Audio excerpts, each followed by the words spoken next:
Olá pessoal, tudo bom? Eu sou a professora Débora e hoje eu vou trabalhar com vocês mais um pouco da literatura.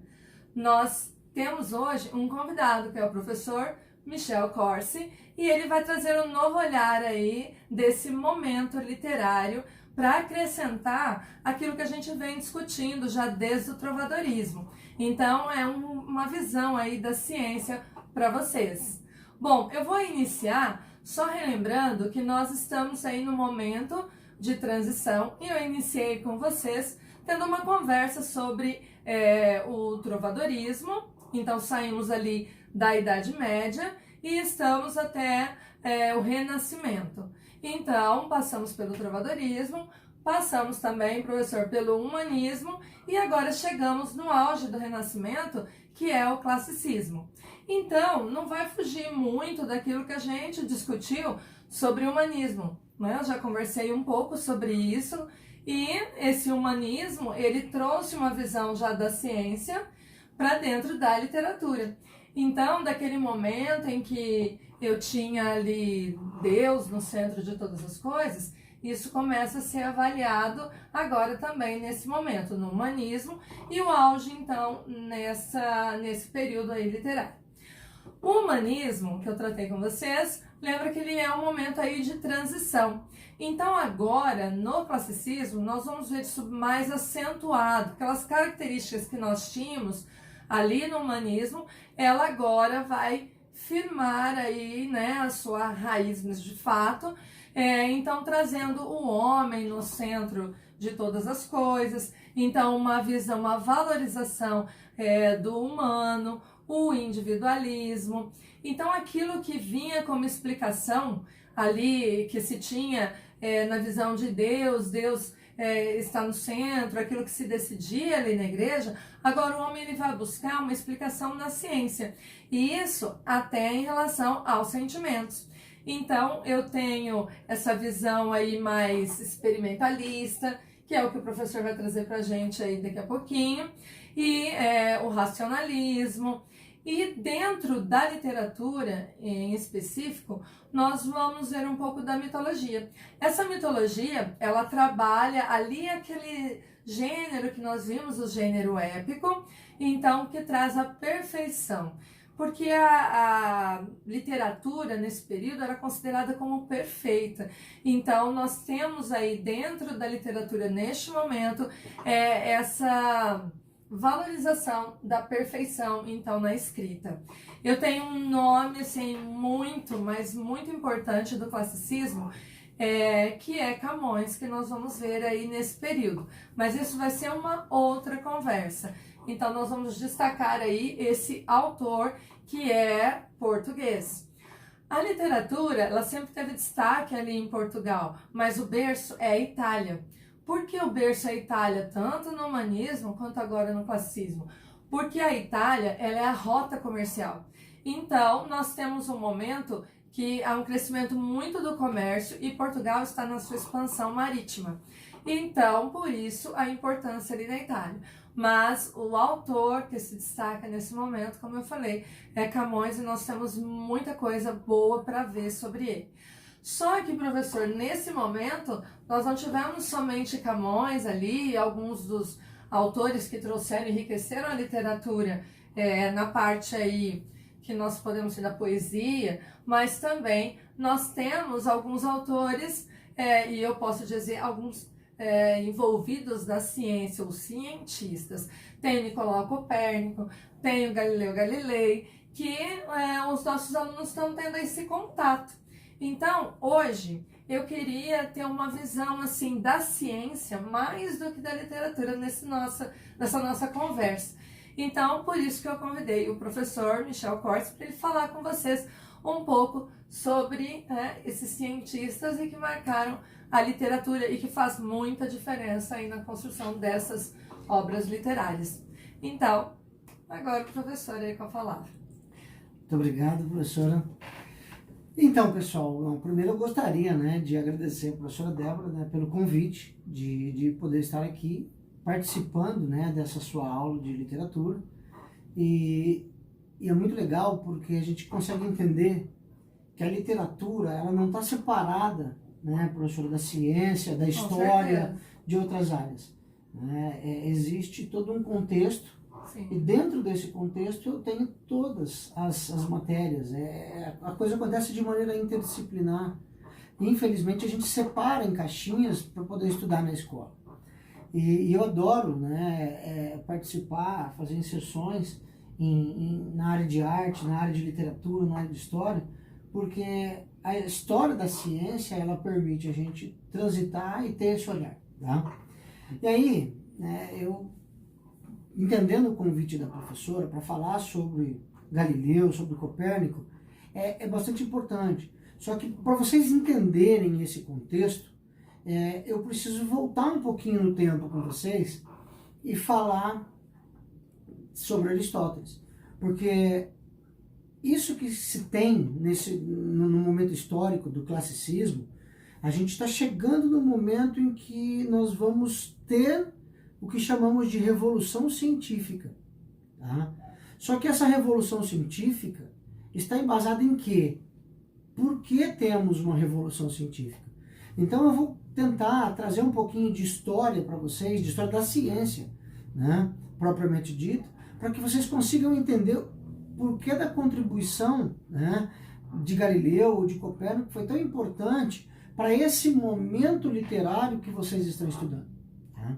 Então, se a gente pensar, professor, na proposta, né, nos estudos de Aristóteles, pô, eu estou lá em 340 anos antes de Cristo, mais ou menos, tá? E Aristóteles, ele propôs, né, uma forma de explicar o movimento dos corpos celestes. Tá? Então, para Aristóteles havia dois mundos. Um mundo sublunar, ou seja, da Lua para baixo, para dentro da Terra, ele chamou de mundo sublunar. E da Lua para fora, de mundo supralunar. Tá? Então eu tenho esses dois mundos. O mundo supralunar, ou seja, o céu, era perfeito. Tá? Os movimentos eram perfeitos e os corpos, as formas geométricas eram perfeitas. E no mundo sublunar, tá? Era o universo, era um mundo imperfeito, da imperfeição, né? Que no próprio escrito aristotélico aparece o termo corrupção, era o universo, era o mundo corrupto. Tá? Então, dentro desse cenário, eu não vou discutir dentro da Terra, porque essa mudança de pensamento científico lá do classicismo tem a ver com a forma com que ele explicou o movimento dos corpos celestes, do universo supralunar. Então, imagine o seguinte, a figura geométrica perfeita, tá, é a esfera, porque ela não tem canto, não tem aresta. Tá?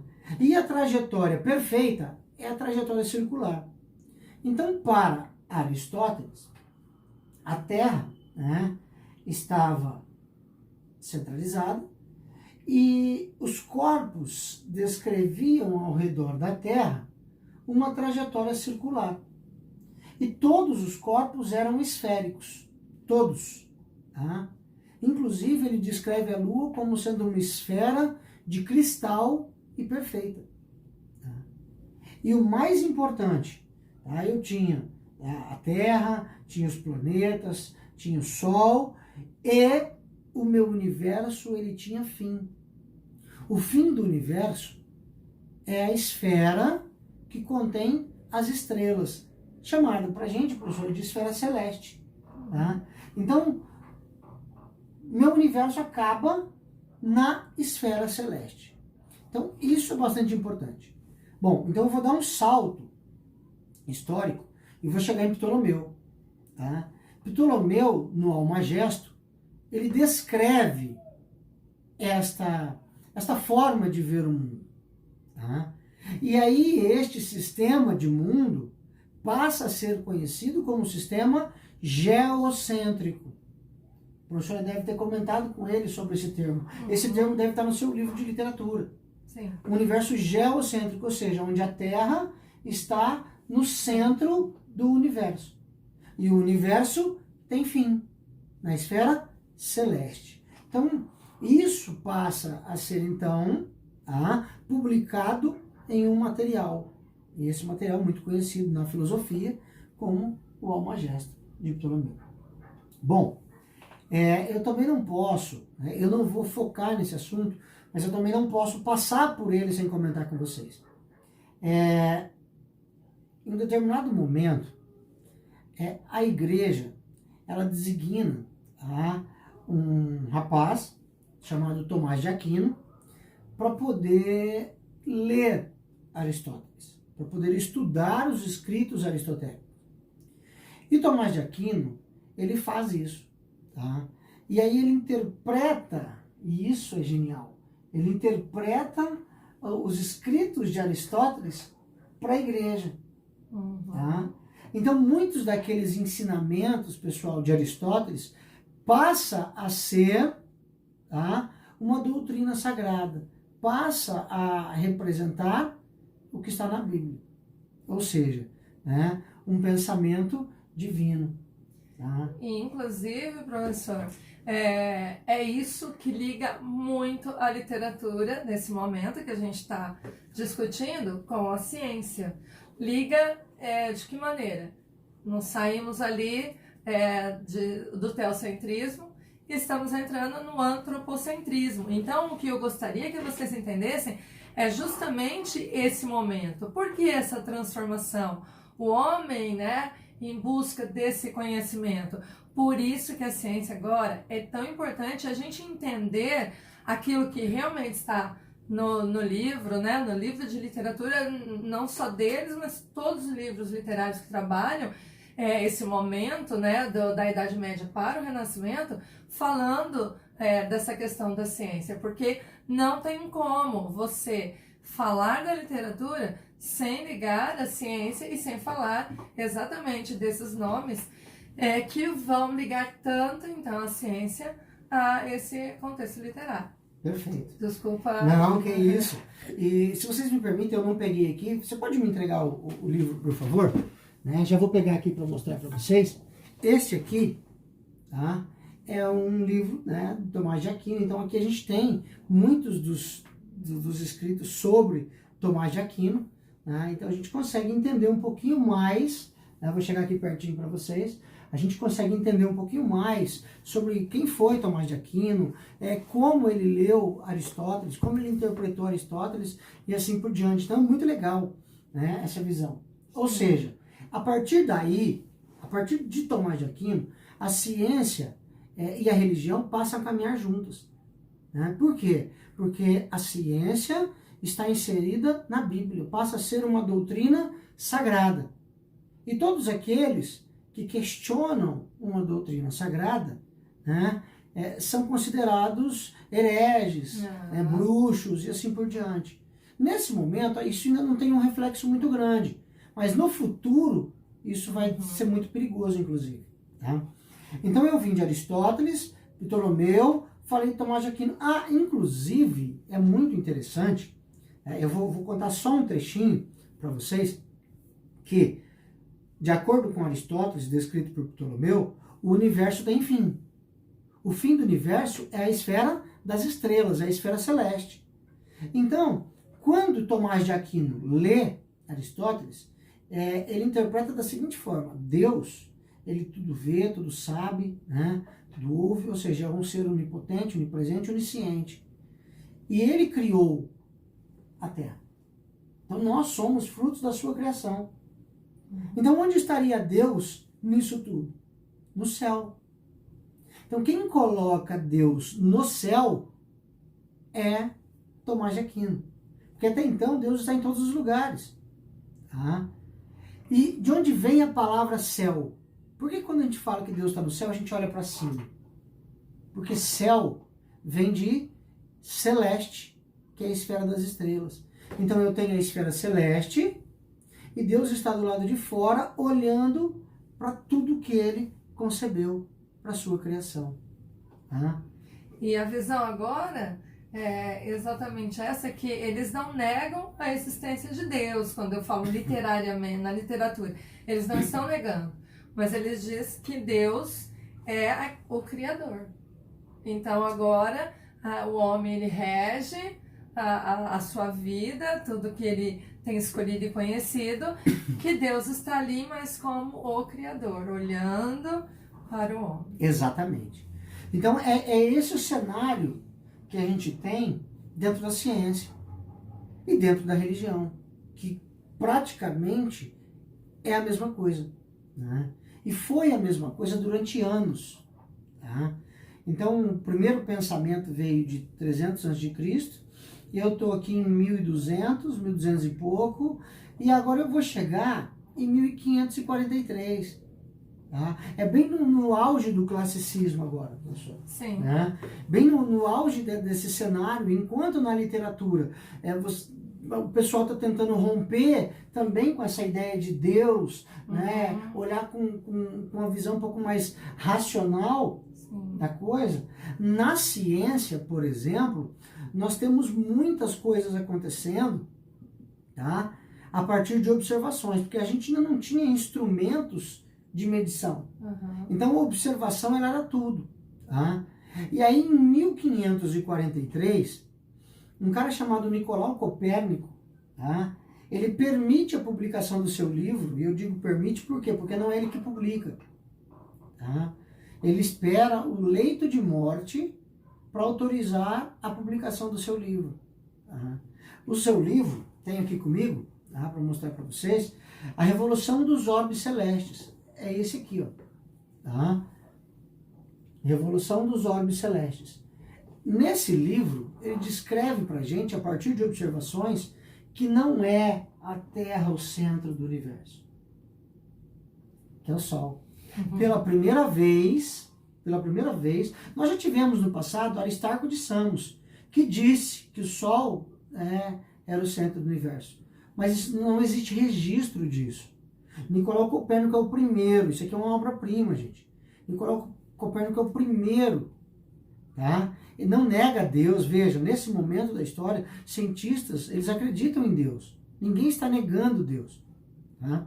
Porém, ele discorda da afirmação de que a Terra é o centro do universo, tá? Ele não discorda que a Terra é uma criação divina, mas ele discorda da afirmação que ela é o centro do universo. E ele escreve isso aqui e mostra, inclusive geometricamente. Tem um capítulo no livro que fala de Deus, inclusive. Tá? Bastante interessante. E aí ele traz pra gente essa visão de que a Terra deixa de ser o centro do universo e o Sol passa a ser o centro do universo. Isso, inclusive, resolve alguns problemas, né? Como o problema, a gente não tem muito tempo para entrar propriamente dito, né, na física da coisa, mas o problema dos epiciclos, que existiram lá no período de Ptolomeu. Tá? Então, resolvido esse problema também. Bom, ele permite a publicação e morre. Porque a gente agora está entrando num período, lembra que eu disse para vocês? Um período que agora é perigoso você dizer que aquela teoria está errada. Tá? É um período onde nós começamos algumas revoluções, algumas reformas, tá, na Europa. Uma delas, tá, é a reforma cultural, tá?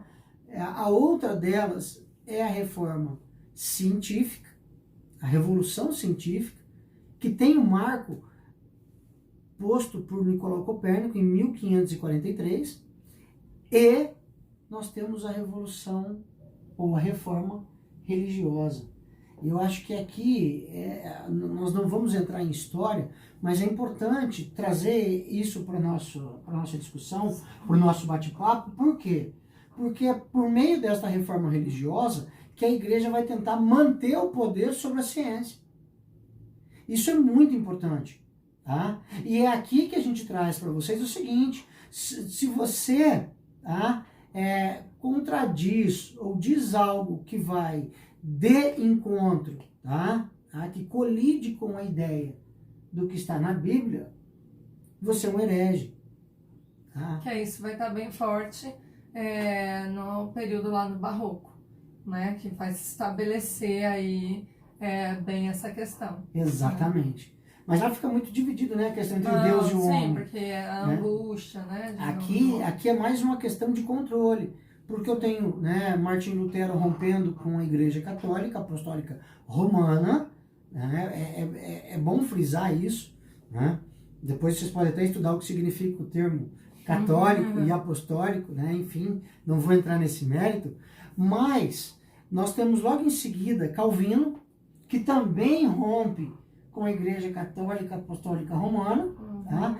E por fim nós temos o rei, né, Henrique VIII, na Inglaterra, que também rompe com a Igreja Católica Apostólica Romana. Ou seja, eu tenho 3 reformas dentro da Igreja Católica Apostólica Romana.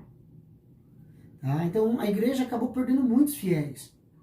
E aí a igreja, né, na tentativa de se resguardar, de defender os seus ideais, ela coloca o que na história fica conhecido como contra-reforma.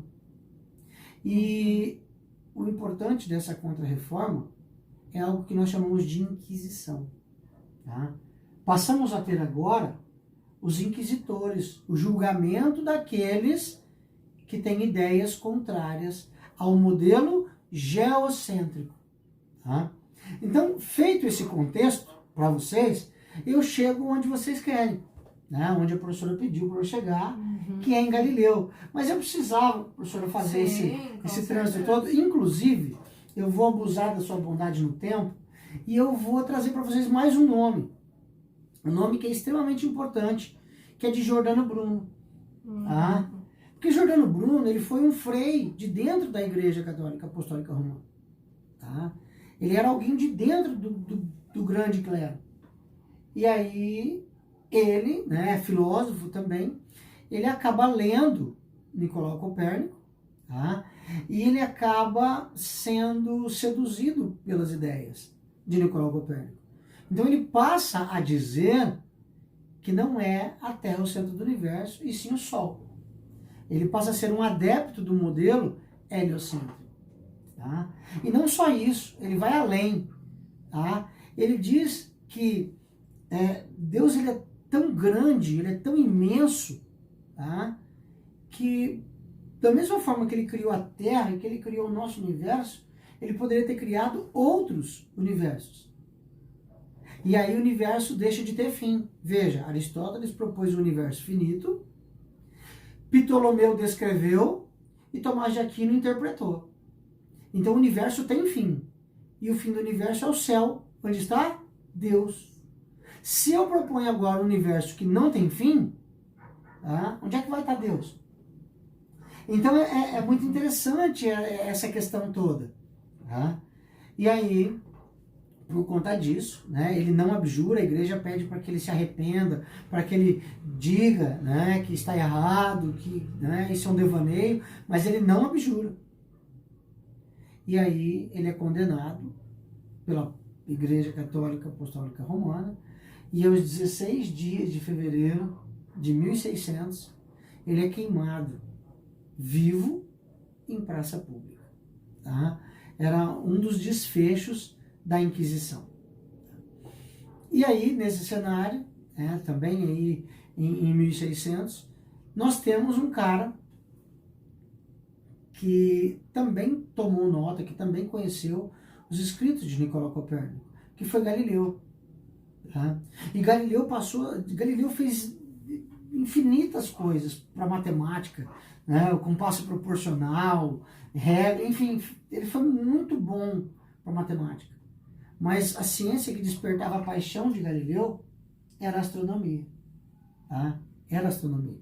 Então ele passa a sua vida inteira tentando provar que Aristóteles estava errado. Tá? Exatamente. E nesta jornada, tá, ele tem contato com um escrito, tá, e ele consegue encontrar na Holanda um artefato que permitia aos reis se divertirem vendo objetos que estavam longe, tá, de ponta cabeça. E isso é o que hoje nós chamamos de telescópio. Na época, chamava de luneta. A luneta que a gente fala, Galileu foi o inventor da luneta. Mentira. Galileu, ele reinventou. A luneta já existia na Holanda. Então ele vai até a Holanda, traz aquele instrumento, e aí ele estuda o quê? As lentes. Aí ele começa a fazer teste com as lentes, tá?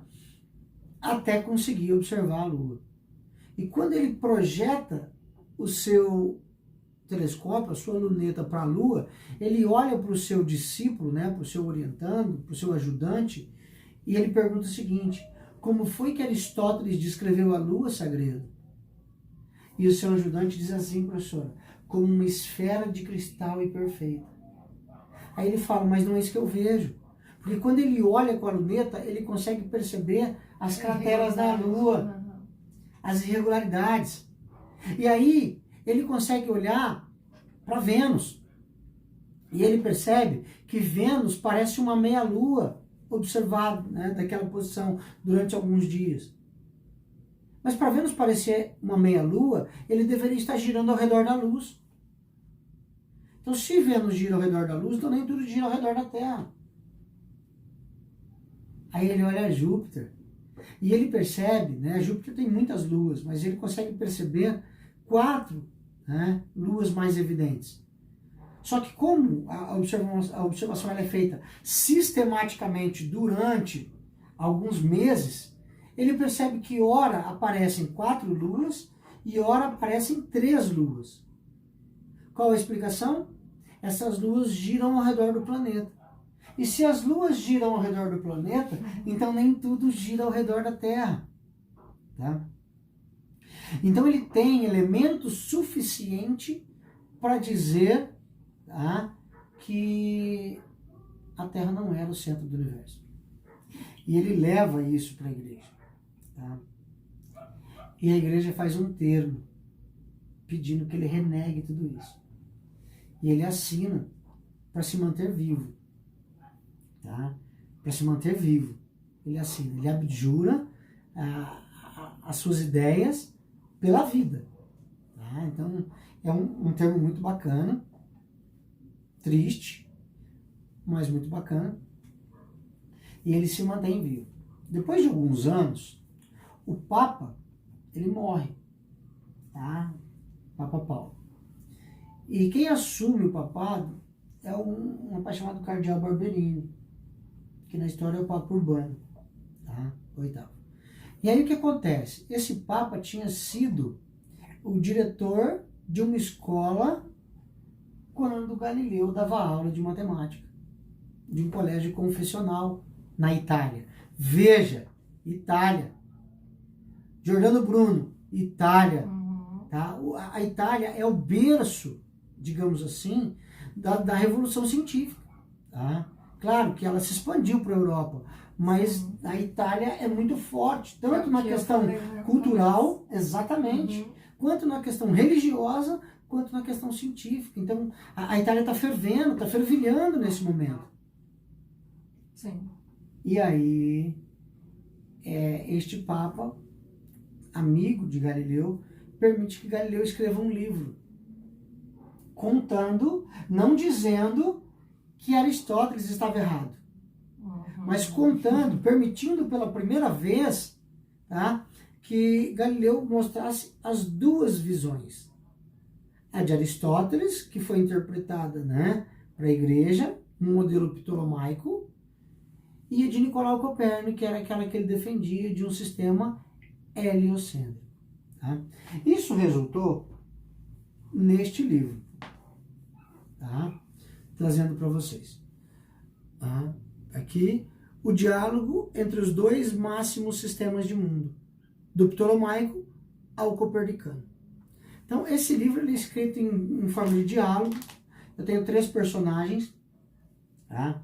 Um que defende o pensamento aristotélico, ptolomaico, um que defende o pensamento copernicano e um que representa, vou dizer assim, né?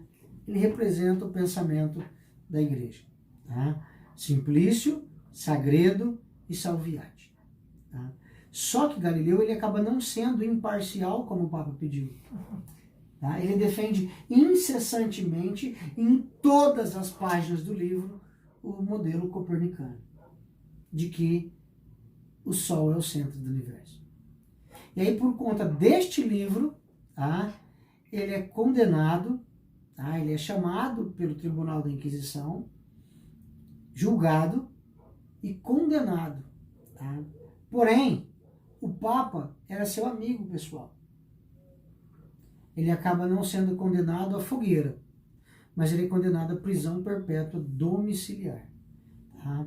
Muitos escritores, professores literários aí, né, também tinham esses grandes amigos que fizeram a diferença para que eles pudessem trazer suas obras para também se manterem vivos aí, né?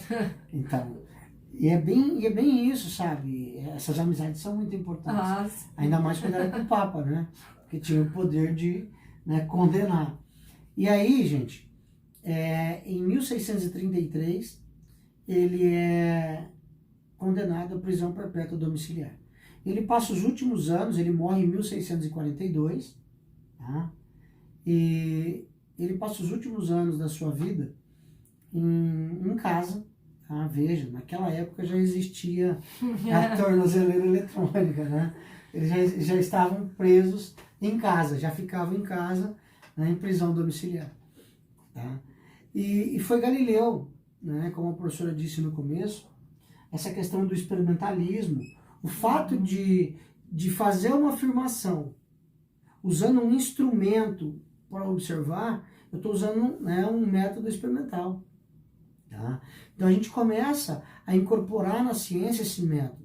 A gente começa a trabalhar essa questão da razão, tá? Dentro da ciência. A gente quer separar o quê? A ciência da religião nesse momento, porque a religião, tá, ela detinha todo o conhecimento e todo o poder sobre a ciência. Então, são esses nomes: Nicolau Copérnico, Giordano Bruno, Galileu Galilei, eu tenho Johannes Kepler, Tycho Brahe, que começam a conseguir esse rompimento. E é só um pouco mais para frente que a igreja perde o poder, tá? E aí a ciência, ela acaba, né, se distanciando da religião e tendo a sua independência. Tá? E a ciência, ela dá esse forte apoio para os literários, porque a literatura, ela ficava presa dentro da igreja. E as obras, elas eram todas em latim. Então, assim, eram poucas as pessoas que eram alfabetizadas. Então, eu tinha ali um começo, ali uma porcentagem muito pequena dentro da Europa. Então, já não é alfabetizada. E quando você consegue um mínimo contato, porque agora eu tenho a prensa móvel, então isso, né, se triplica aí, né? Só que muitas obras eram em latim. Então, quando a igreja começa a perder um pouco essa força, também há uma possibilidade dessas obras começar a entrar em contato com o povo e eles conhecerem um pouco mais a literatura. Então, importantíssimo essa questão dessa visão científica para a libertação também da literatura. Não tem como eu estudar literatura e esquecer da história, esquecer da ciência. Não tem como desvincular. Por isso a importância da fala do professor aqui, né, hoje. Muito legal. E isso era tão evidente, né, essa questão da literatura e da ciência, naquele momento estar arraigado à religião, que as obras, né, elas eram classificadas como impróprias e elas existiam apenas nas bibliotecas da igreja. E a população, ainda que elas fossem só em latim, tá, a população não tinha como acessar, tá, porque a biblioteca não era para a população. E quando essas obras estavam em outras bibliotecas, as bibliotecas eram queimadas, né? Então, desde aquele momento, já se queimava livros, já se sugeria a queima de livros, tá? Então, é muito importante isso. A literatura, a ciência e a arte, elas sempre caminharam muito juntas, tá? E quem traz isso pra gente é a história. Então, não tem como desvincular uma coisa da outra. Infelizmente, a gente estuda a cada 45 minutos uma disciplina diferente na escola. Porém, elas se conversam. Tá? A gente tinha que conseguir olhar para tudo isso, tá, de uma maneira mais uniforme, mais interdisciplinar. Porque senão, a gente, hoje, em 2020, nós estamos sofrendo, tentando provar ou tentando argumentar que a Terra é redonda. E a gente cai. Pô, Eratóstenes fez o experimento e provou que a Terra era esférica lá atrás. Nós temos muitas evidências disso. E hoje nós temos uma comunidade, uma parte da comunidade até relativamente grande, que acredita na Terra plana. Né? Então, acho que o nosso papel seria, né, olhar para essa questão interdisciplinar e ter, né, esta interdisciplinaridade como um ponto de partida para uma alfabetização, seja uma alfabetização literária, seja uma alfabetização científica. Até porque a literatura é o maior divulgador de ciência. Né? Nós temos, quantos livros nós temos, né, que são distopias, que relatam para a gente um cenário futuro científico. E que depois desse tempo, a gente percebe que é exatamente aquilo. Né? Então, é muito interessante tudo isso. A arte, a ciência, a literatura, a história, a matemática. Né? A gente não dá para desvincular. Eu gostaria muito, né, que os nossos alunos compreendessem isso. E esse momento até do classicismo, ele foi reconhecido como o movimento artístico do Renascimento, classicismo. Então a gente tem um movimento muito mais artístico aqui do que até propriamente literário. A literatura está bem forte ali no humanismo, vai se restabelecer, mas se destaca muito a questão das artes. E as pessoas desse momento investiam em arte, investiam na literatura, nesse conhecimento, para ter o reconhecimento da sociedade. Então, tem os mecenas aqui. Então, assim, é um momento muito, muito rico de uma interdisciplinares, do conhecimento histórico, da arte ali, da literatura e da ciência. Então, riquíssimo, né? Aprofundar neste movimento, neste momento da literatura, de um conhecimento absurdo aí pra gente. Muito legal. Ok, professor? Ok, muito obrigado mais uma vez pelo convite. Né? Agradeço. Sempre que precisar, estamos à disposição. Tá joia. Muito obrigada, professor, pela disposição.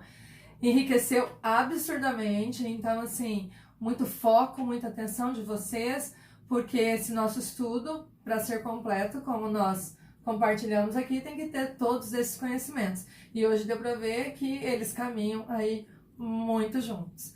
Então, né, a gente agradece aí a atenção de vocês e até um próximo encontro, né, para enriquecer aí a nossa literatura. Até um próximo encontro literário. Agradeço e até a próxima. Tchau, tchau. Tchau, tchau.